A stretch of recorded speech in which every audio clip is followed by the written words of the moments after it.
हिंदुस्तान से ताल्लुक़ रखने वाले करीब 12 नौजवानों को एजेंट्स ने धोखाधड़ी के जरिए रूस की फ़ौज में भर्ती करवा दिया और उन्हें यूक्रेन के साथ जारी जंग में भिजवा दिया गया।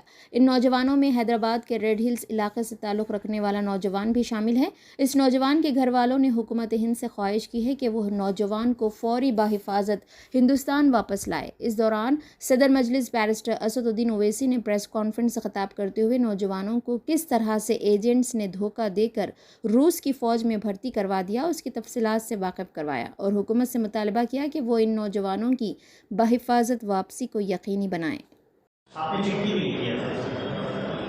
तो हमारे जैसा आपने कहा है कि हमारे देश के 12 के करीब लड़के जिनको धोखा देकर, नौकरी का धोखा देकर इनको रशिया लेकर गए और वहाँ पर एजेंट्स ने इनको कहा कि सिक्योरिटी में काम करना है, बिल्डिंग की सिक्योरिटी में, और उसके बाद इनको धोखा देकर ले जाकर वॉर फ्रंट पर रशिया यूक्रेन की जहाँ जंग हो रही है वहाँ पर इनको लेकर चले गए।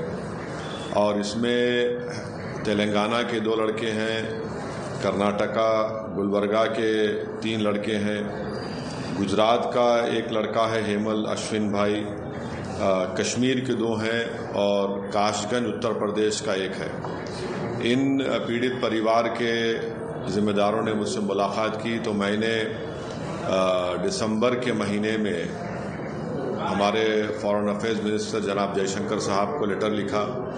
फिर हमारे भारत के जो एम्बेसडर रशिया में हैं उनको मैंने लेटर लिखा और इनके फैमिलीज़ बहुत परेशान हैं।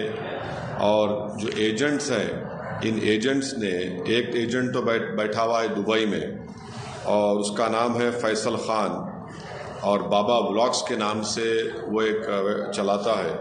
फिर एक सूफियान है, ये मुंबई का है, और एक पूजा है, ये भी मुंबई की है। इन तीनों ने इन बेरोज़गार नौजवानों की बेरोज़गारी का फ़ायदा उठाकर इनको धोखा देकर रशिया भिजाकर इनको वहाँ पर यूक्रेन की जंग के मैदान में पहुँचा दिया। और जो इंडिया के एजेंट रशिया में है, रमेश उसका नाम है और एक मोइन है। तो मैं भारत सरकार से, ख़ास तौर से हमारे देश के वज़ीर आज़म जनाब मोदी साहब से, हमारे फॉरेन मिनिस्टर जनाब जयशंकर साहब से ये रिक्वेस्ट करता हूँ कि वो रशिया की हुकूमत से बातचीत करके इन 12 नौजवानों को सेफली वापस भारत को बुलाएं। इनके परिवार के लोग बहुत परेशान हैं। उन लड़कों ने अपना वीडियो भी जारी किया कि कैसे उन पर कई मरतबा जंग के मैदान में उनको छोड़ दिया गया, फायरिंग हुई उनके ऊपर, और उसमें से एक उनके साथी जो लड़का था उसकी हत्या भी हो गई, उसका कत्ल हो गया। तो ये उनके परिवार बहुत परेशान है और आप अंदाज़ा भी नहीं लगा सकते उनके माँ बाप, उनके रिश्तेदार किस तरह से कर्ब से अपनी ज़िंदगी गुजार रहे हैं।